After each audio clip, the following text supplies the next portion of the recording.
I've got a question for all of us to consider, whether you're building a brand or at the head of an organization. Do you believe that visibility equals relevance? If you answered yes, then this is information you need to know. Forbes reports that 63% of Americans trust CEOs who are visibly engaged in public discussions as compared to 50% of people who believe that CEOs should remain silent. Forbes also says that there's a communication gap amongst American CEOs, while 98% of them believe that sustainability is core to their role. Approximately only half, at 50%, feel comfortable talking about their sustainability progress publicly. For my friend Jamie Maglietta, she's got one question she wants all of us to consider. What if the life we wanted, the one we craved, was on the other side of finding your voice? Would you speak up? Would you show up and share your ideas? Or would you be silent and bite your tongue? Well, if you answered yes to any of these questions, then this conversation with Maglietta is for you. Because, you see, Maglietta is a former television news producer who understands what happens when the screen goes dark, both metaphorically and literally. After years of being behind the scenes in high-pressure media environments, Maglietta now speaks and teaches about what she calls dipping into the black, the moments in your life and career when everything pauses, shifts, and falls apart before it comes back into focus. She's the founder of On Cam Ready and the host of Unknown to Known and Think Like a Producer, where she helps people turn disruption into clarity and visibility with purpose. And Maglietta joined me this week to give a producer's perspective on what exactly it means to be visible in today's modern society, while also being effective messengers. I'm Kevin McShann. Let's have this conversation.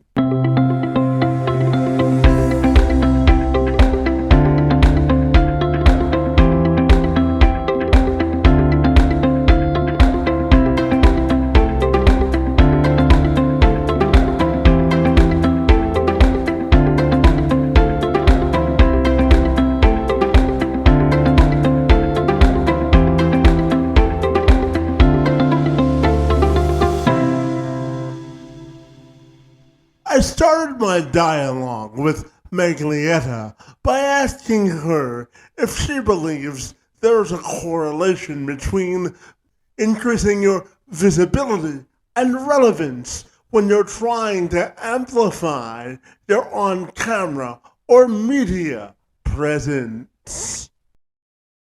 Jamie, if you're ready, I'll take a moment to welcome you to the program, my friend, and I'm super excited to learn about your career in the media. Great to see you, and happy Monday to you, my friend. Hello, thanks for being here. Kevin, you are one of the most prepared podcasters. You sent me so many great ideas for this conversation. I look forward to talking to you. Absolutely. Well, I appreciate the compliment. And, the first question I had for you, because I know you help people and the clients you work with their visibility. So I'm curious curious to know if you're someone who believes that visibility equals relevance. My friend, what are your thoughts on that concept? I would say, no, actually, I would disagree. So, I do think that visibility comes before press. I will say that. So, if you're looking for media attention, you want to be more visible on camera, sharing your point of view online, but you can be irrelevant and visible. Yeah, absolutely. No, I know that you're a former television news producer, my friend, that you know what happens behind the scenes when the screen or teleprompter goes dark and you have to pivot, my friend. So talk to me about your career and how you help people really create the identity that they want by finding their voice, my friend. Tell me more. So I have worked in television news since I was 14. I started in local news while I was in high school. We had this little local news station in our high school that I worked at, and it aired on local access.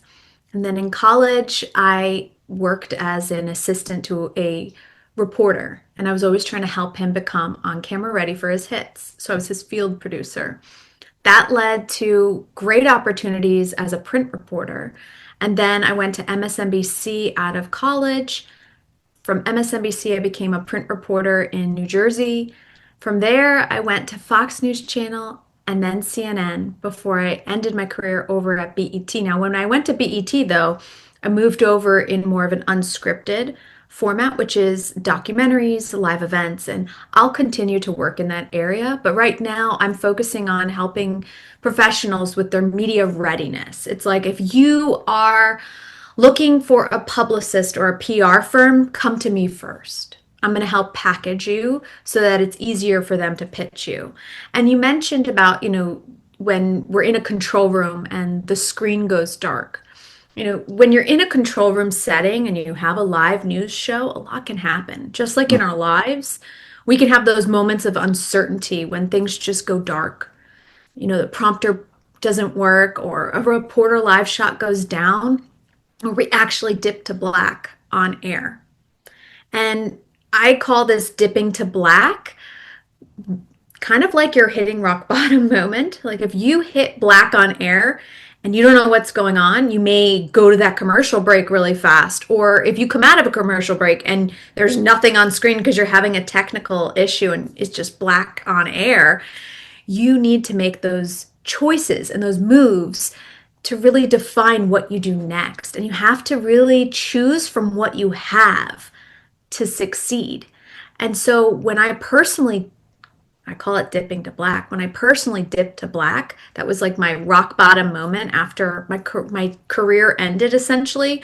I was on this climb in television news, and when my show got canceled and I had to make that choice, I chose to go into unscripted, and I could have gone back into news right away, and maybe I will one day, but the trajectory of my career stalled out and I started to mourn for the existence that I once had. And that wasn't until about almost 2 years after that job. And it's funny how sometimes life, just hits you a curveball. I wound up having multiple spine surgeries after I left my job, and it just put me in a position of completely unsure of what to do next. And so I call that moment in my life dipping to black. And maybe some people listening can also understand that. But metaphorically, it's what happens when certainty disappears.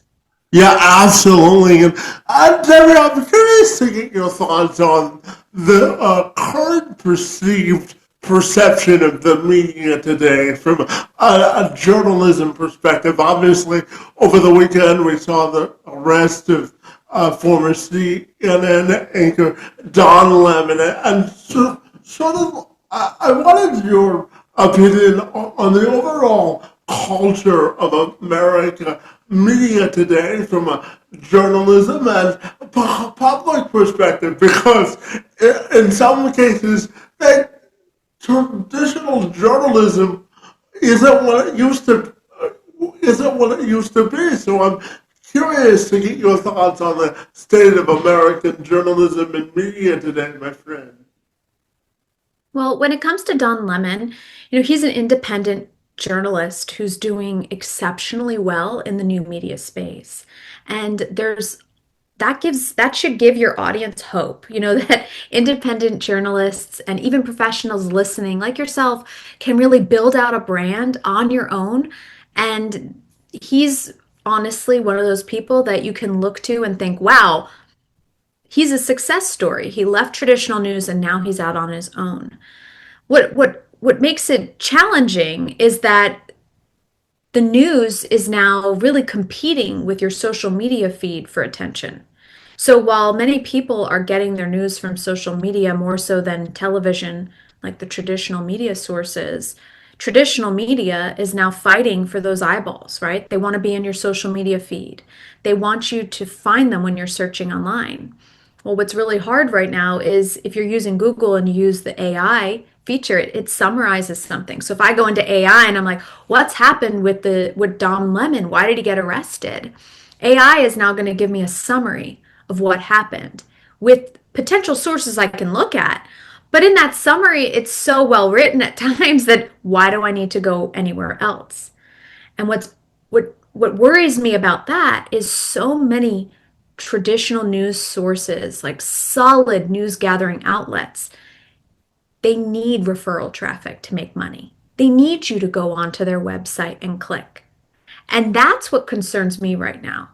I see that and I get worried about the future of journalism because if AI is essentially giving you the summary and social media is giving you everything that you really want, it's entertaining you and it's feeding you the information, then it's really pulling you away from not only traditional cable news, but also their websites. So that's a little concerning. I think, for anyone listening, it could be worth taking that extra step and clicking on the sources that AI used to give you that summary, or making the decision on what are the traditional sources of news gathering that you want to subscribe to, that you trust, and paying them a visit online, turning on the TV once in a while to give them a view, just because it does raise some red flags. But yeah, I mean, I think with the arrest of Don Lemon, I think there's a lot to be said about the political climate, but I see Don Lemon as, someone that we can all look to as hope, in the sense of he is someone who right now is doing tremendously online as an independent journalist, and that is hopeful for all those that have been leaving traditional media outlets to go out on their own. Yeah, absolutely. And one of the core principles of your company on cam is that you believe that if people start living their lives and sort of going after what they want by just showing up, it can really catapult their career, my friend. So tell me about on cam, that a philosophy that you've developed and why it's so important, my friend. So when people pitch the press, if they don't have an online presence, it makes it really hard to say yes. So if I'm a local news station and I'm getting pitched, I'm like, okay, this is a really cool story. Let's go, by and see this woman and check her out and see if this is worth covering. But on a national scale, we don't really have that opportunity. And even on a local level, with the shoestring operations being put together to get news out, it's a little hard for them to probably take those diligent steps too. So when you get pitched on a national level, you're really not going to move past the headline of that pitch. So that's your subject line. If it's good, you're going to be like, okay, I'll click on it. If you see the name and they're not familiar, probably going to search the email to see if there's a link to them talking live on camera. And if there isn't, and you're really interested to just see what this person's all about, you're going to go online and see if they have a live clip of them on YouTube in an interview, or potentially in a podcast, or you're going to see what their digital footprint's all about. Do they share their point of view online? And if they don't, it just really makes it hard to say yes. Mm-hmm. Because right now, as I mentioned off the top, everyone's fighting for attention. And when you are battling for attention against the social media algorithms and .com and traditional media is trying to get you to watch, cable, who you put on air matters more now than ever. And so On Cam Ready is helping professionals essentially find that clarity and really become more media ready before they go for that publicist or look for that PR firm to pitch the media on their behalf or before they do their own pitching. I'm really trying to help people strategize their on camera, their personal brand online before they start seeking press.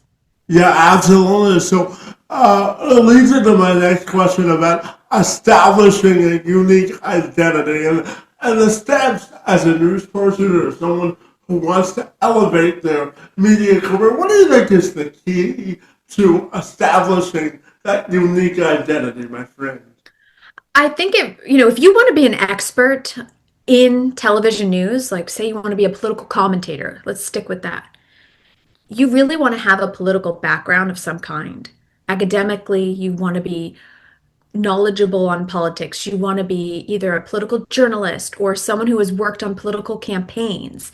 You want to have lived some type of politics in your life so that when you share your point of view, you are sharing it from lived experience and you have a really good like you have foundational knowledge that can help prove the point and prove and show why we're selecting you as the voice of, say, the Republican Party or the Democratic Party as part of a conversation on politics. Now, you can also be a political commentator without really picking a side, right? You could be someone who's just coming forward as this is my take on this. However, again, you want to show that you have that background. Now, if you don't have that background, you want to show that you have the engagement and the audience that know, likes, and trusts you. And in order to show that, you need to have a social media feed that's engaged, a potential YouTube channel that showcases your talents and your point of view, a podcast. You really want that clarity and you want to know that you have the charisma and the capability to show up on camera on a national level and deliver the points of view that you have at a large scale. Yeah, and Jerry, with your 20 years in the news media, I'm curious about how your personal and professional experiences sort of influence the work that you do today. And I'm also curious to ask you about how do you think the role of the news affects the way we view world and current affairs today. What are your thoughts there, my friend? I mean, behind the scenes and in front of the camera, you're going to have different varying, viewpoints on where the media is and where it stands, right? If you're behind the scenes, you're hustling to get those stories. You're trying to figure out how to visually cover and get the honest truth as best you can before you go to air, right? And if you're on camera, you're trying to compete against, the social media influencers that are leaning into news and you're trying to be relevant. So there's always going to be a different perspective depending on your role within media. As someone who's worked in front of the camera for a little bit, but mainly behind the scenes, I think right now is a time for traditional news outlets to really shake up the way they look on screen, on camera, and to really start leaning into those news influencers a bit more. Which of those news influencers can we actually trust? Do they have journalistic backgrounds that maybe we should be considering and lean on and bring them into the fold of traditional news? I would start looking at the trends and where people are going for their news and try to bring elements of that into my television news program. And, with the way everything is going right now, social media is where I go, right, to get my news. I mean, where do you go? And if you're listening, think about it Mm-hmm. yourself. Like, where are you going to get your news? I usually go to my social media feed first in the morning. I used to go to specific news outlets in the morning on my phone. I'd go to, New York Times, LA Times, like all the different outlets, I don't do that anymore, but I'm not a television news producer, so maybe that would be different if I was still working in that role. But as a consumer, I don't. And so if I'm producing news right now, I would keep that in mind. Where are they going and what are they seeing first?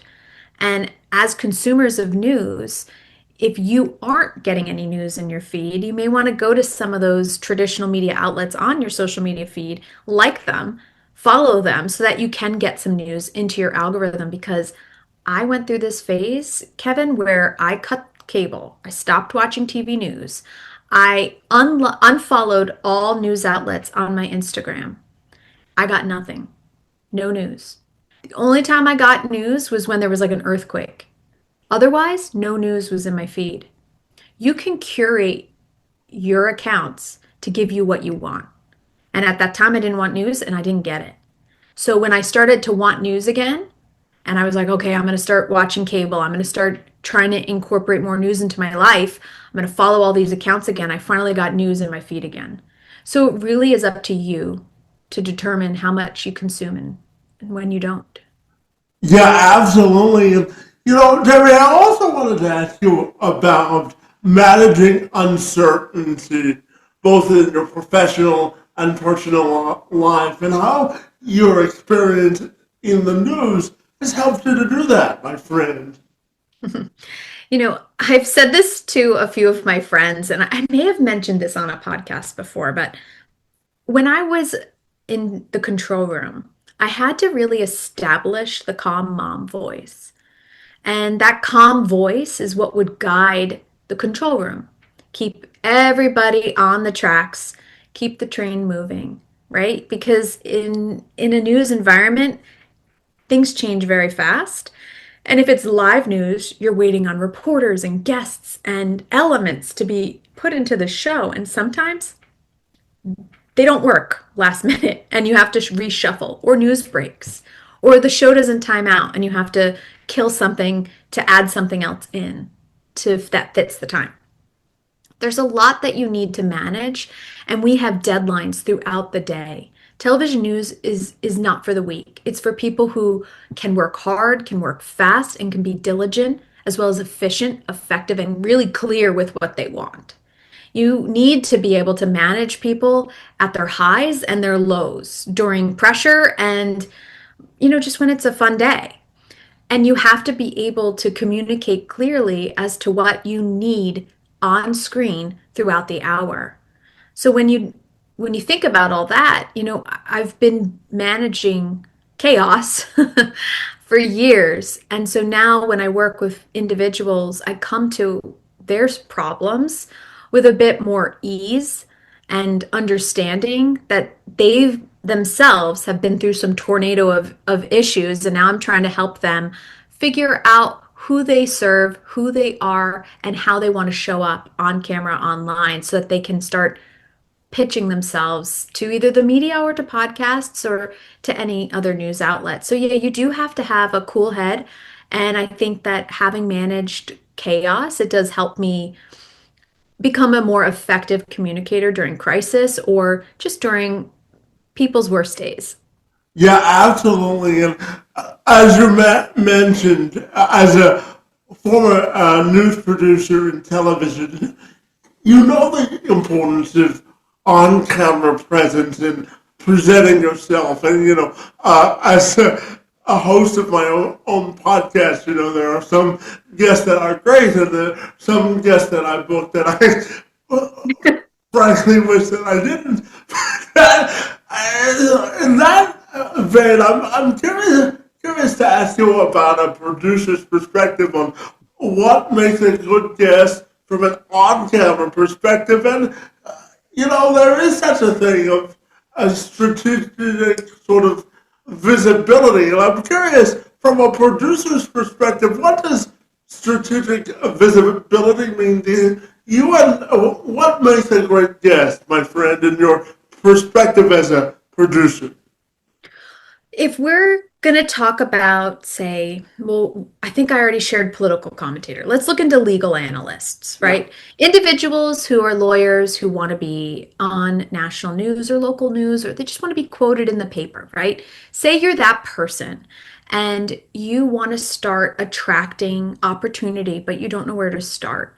I always suggest iron out your point of view on topics that are happening in the media and maybe start with a simple tweet. Weigh in, share your opinion, share that on LinkedIn, show up on Instagram, sharing your opinion on like a legal case and add your experience to that story.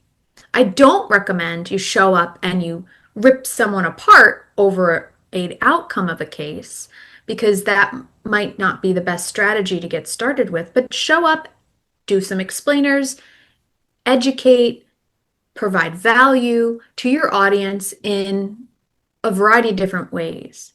But to be visibly strategic, you need to be thinking of that. You need to be thinking, what is the press going to be talking about this week? And how can I get ahead of it by talking about it first?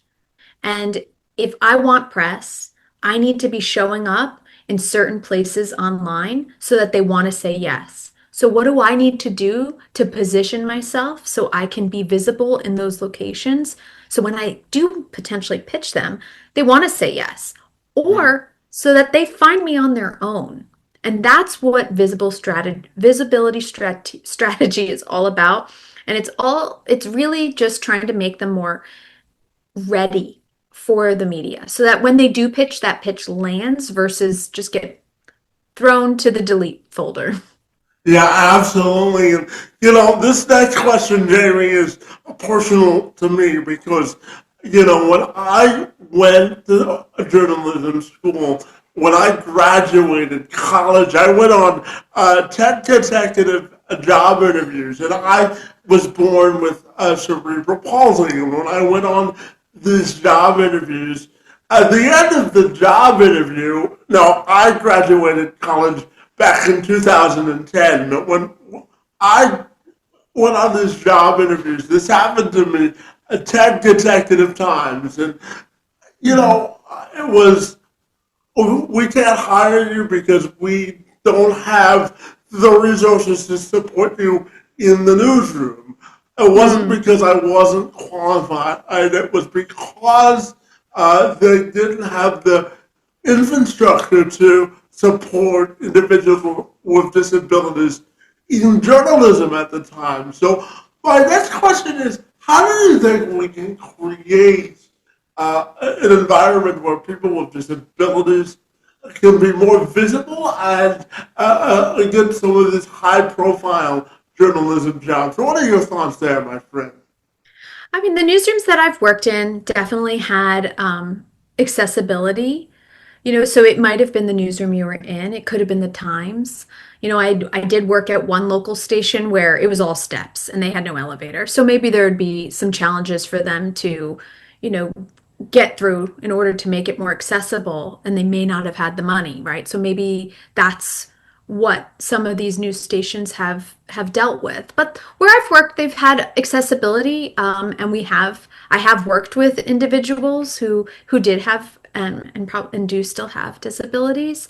But it is a good point. News stations and the media could start normalizing and put people out front with disabilities to help make it more accessible and make more people feel included. And inclusivity is important in media. It truly, truly is. One way that I see people with disabilities kind of getting into journalism without having to work for the big corporations is showing up on social media as news influencers and as people explaining their disability, like through explainers, what it means to have their disability, and to really help people wrap their head around what they're going through and what it's like. And then they incorporate news that's tied to their personal issues or their personal challenges, depending. So, my son doesn't have a physical disability, but he has an autoimmune disease, and it makes it very hard for us to travel. I can't go many places because wherever we go, I have to go to the grocery store, and the grocery store needs to have specific food that he can eat. So it's very hard to like go out to dinner or go anywhere with him to be straight if there's food involved. Birthday parties are always stressful. And I feel like by showing up on social media, I help others understand what that's like. And I hope that it makes them more compassionate and willing to be more inclusive within their own work environments. But when it comes to the news, there's ways to lean in and to start pushing the media to kind of bring more people with disabilities into the fold. And I've also seen this one girl, I can't remember her name. She she was born without an arm. And gosh, I wish I knew her name. And now she's an influencer that brands hire to represent individuals with disabilities because she is forward facing. She shows up on camera and explains. She shows up on camera and normalizes. And I think that that truly does help in her instance and also potentially could help with others. I hope that helps explain and answer some of that question. But yeah, people need to expand the definition of what it means to be on camera and what on camera looks like and is like. And you're right. But honestly, Kevin, you have what it takes to start your own network. You should be building out. Maybe you have like a network of people with disabilities and you only take podcasters with disabilities to go under your network. That could be really profitable. Yeah, well, it's a business plan that I guess is right under my nose, right? You got to get moving. Hey, Jamie, a few minutes I have left with you. I wanted to ask you about not only your own personal and professional legacy, but I also wanted to get your thoughts on this because, last year, Substack, they did a study on journalism and journalist ethics in general, and it found that 56% of Americans, they have a low or very low sort of sense of, ethical standards in journalism and how we can elevate a journalist to reach, that ethical standard that we're all used to. They said in this survey that's eroded, and 84% of teenagers and millennials no longer trust the ethical viability of news. So when you hear that, what do you think it'll take to restore ethical trust in journalism? And then finally, when it comes to your personal and professional legacy, how do you want that to be defined, my friend?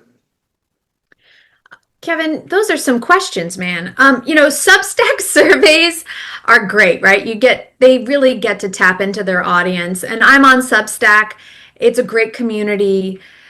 But I always tell people, even my clients who they just want to show up on camera to like build their brand to attract clients, I always recommend that they think like a journalist.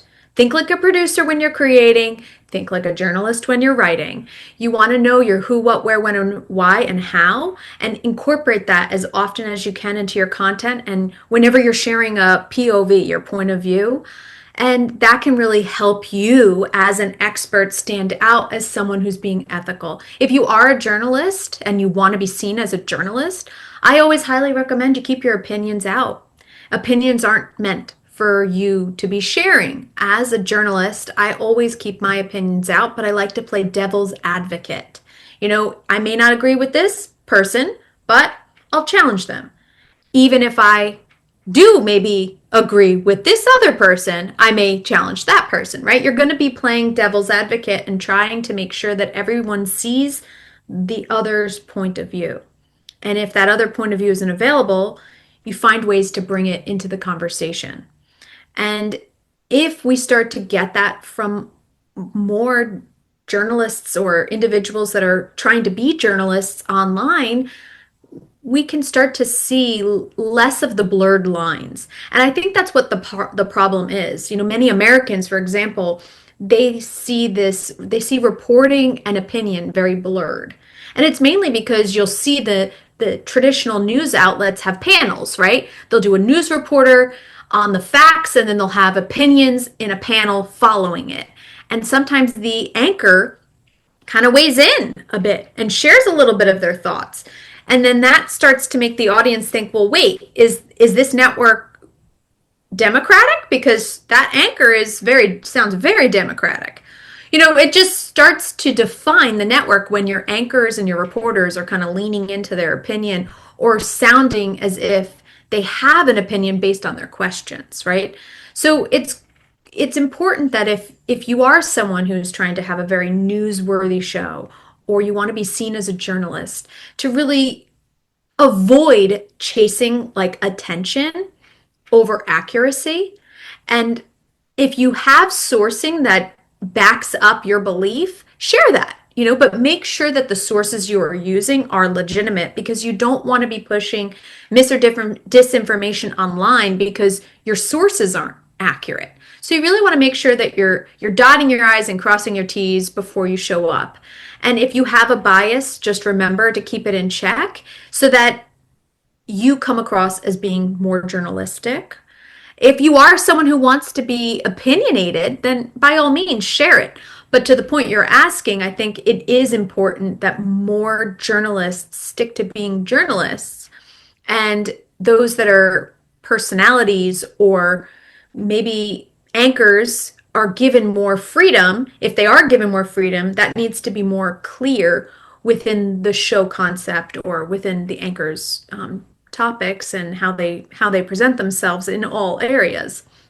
But yeah, I think Substack's great, and I get it. There's a lot of tension, independence versus accountability. Are independent journalists being held accountable? Like, is anyone checking their sources? Like, how are they checking sources if they don't have a news outlet vetting for them? Are they vetting at all? Do they have their own little newsrooms helping them? There's a lot of questions that are, at least I have, when I see material being provided to me in my social media feed or on YouTube or, online in any format. And if more people are just very thoughtful about how they're receiving it and who's delivering it, I think we could be a little bit more understanding of what's journalism and what's not. Yeah, absolutely. And very, very quickly, when it comes to your legacy, how do you want that to be defined, my friend?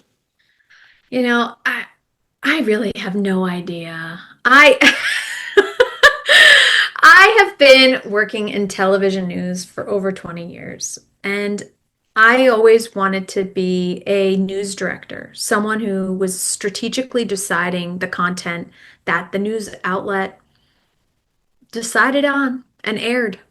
Mm-hmm. And that's just where I always thought I would go. And maybe I will one day, but right now that's not where I don't see that on the horizon. So I guess if I were to leave a legacy behind, I would want it to be that I created one of the strongest media readiness operations possible, with like full-blown retreats that people could go to and have a better understanding of how they should show up on camera and communicate their messages online, and show up for television interviews, and then during those conferences like connect with the press. And if I could start to become known as the connector, the person that helped make dreams come true for others, that would mean a lot to me. But of course, I am a mom, and I always want to be known as someone who was a wonderful parent for my kids, which is why I now homeschool them, Kevin. Can you believe it? I'm homeschooling kids. Well, I don't even know how. But thank you for that question. So what do you want your legacy to be, Kevin? I need to know. Well, that's a loaded question, but I'll do my best to answer it quickly. One of the, Jamie, I found out at the age of 9, so I will fully disclose that I was born with what's called spastic quadriplegia cerebral palsy, and I found out at the age of 9 that I would never walk without assistance because of the severity of my disability for the rest of my life. And when I graduated college, I wasn't given a journalism internship, and I was forced to sort of pivot. And this is how I became a podcaster and a speaker, because no one would hire me. So what I want my legacy to be is helping to break down barriers of, the attitudinal barriers to progress, and really breaking down those attitudinal barriers to progress so that more people can value diversity, equity, and inclusion in the workforce. So Mm-hmm. It that's what. sounds like you need to be going into, I mean, Kevin, if I were you, I would be thinking, how can I become a speaker for inclusivity? How can I start pivoting to also be more, than on the mic? How can I get on a stage? Because if you can start getting on stages and communicating your message and telling your story and bringing forth the effort that you put into your podcasting, I feel like you could really make a change like you want and you can live out that legacy. I think podcasting is great. It's a really great way to do it. But showing up on camera and showing up on stages can really help you potentially further that goal, that mission, and maybe live out that legacy. I love that legacy. That sounds great, Kevin. Oh my gosh, I'm excited for you. Well, it's funny you should mention that because, so I used to be the lead job developer at the YMCA, and it was a job that I loved, but it was professionally draining me. So after that, I actually hired a speaking coach, and now I travel the country to talk to Oh my gosh, organizations I about. didn't know that about you, Kevin. See, this is where visibility strategy comes in. You need to make that more clear. So yeah, it's part of sort of the agenda, the positivity agenda, as I call it. Okay, Mm-hmm. I love absolutely, that. absolutely. Well, Jamie, if people want to get connected with you, what's the best way they can do that, my friend? People can visit my website on camready.com. And, I haven't been using YouTube as long as you, Kevin, but I do have a channel there. How's your channel? Don't you have a YouTube channel? Yeah, so I have a YouTube channel for the podcast and my own personal YouTube channel. So I've run this podcast now for about 6 years. It has about over 500,000 people have watched this one episode of the podcast on YouTube. I have just under 20,000 subscribers. Which is incredible. That's what I'm saying. Like, I'm not where you are. You're fantastic. And I think you need to keep doing that more and showcasing all that you're doing. Like, if you're taking on many stages and you're doing that, I think you need to be more, very much advertising at all times.